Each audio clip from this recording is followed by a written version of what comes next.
నేను మీ సునీత. ఈరోజు పచ్చిమిర్చి చూపిస్తున్నాను, చూడండి ఎంత పోతుందో. పూత బాగా వచ్చింది. మొక్కకి ఎక్కువగా పూత రావాలి అని అంటే మనం వెర్మీ కంపోస్ట్ వేయాలి, లేకపోతే పుల్లటి మజ్జిగ వేయండి, చాలా మంచిది. ఆకుముడత కూడా ఉండదు. ఆకుముడత వస్తే పూత రాదు. చూసారా ఎంత చక్కగా కాపు వచ్చిందో. ఇలా మనకు రావాలి అని అంటే ఇది చిన్న మొక్కే, కానీ ఎంత పూత వచ్చింది చూడండి. ఇప్పుడు హార్వెస్ట్ చేస్తున్నాను.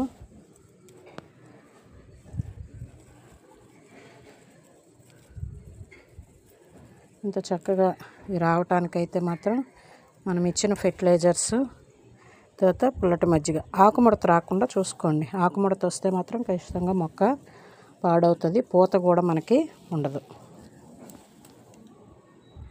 అది మొక్కకి ఇంకేమీ కాదు. నెక్స్ట్ ఏంటంటే ప్రూనింగ్ చేయాలి. ఇది ఉంది కదా, ఇది ఇలా ప్రూనింగ్ చేసేయాలి. అక్కడ నుంచి ఇంకొక కొమ్మ వచ్చి దానికి మళ్ళీ పూత రావడానికి అవకాశం ఉంటుంది. ఇలా మనం చేసినట్లయితే మన మొక్కను మనం కాపాడుకున్నట్టు అవుతాం. నచ్చినట్లయితే సబ్స్క్రైబ్ చేయండి, లైక్ చేయండి, షేర్ చేయండి. మీరు ఒక్క సబ్స్క్రైబే నాకు ఒక లైక్ అనేకమైన వీడియోస్ పెట్టడానికి అవకాశం ఉంటుంది. Thank you.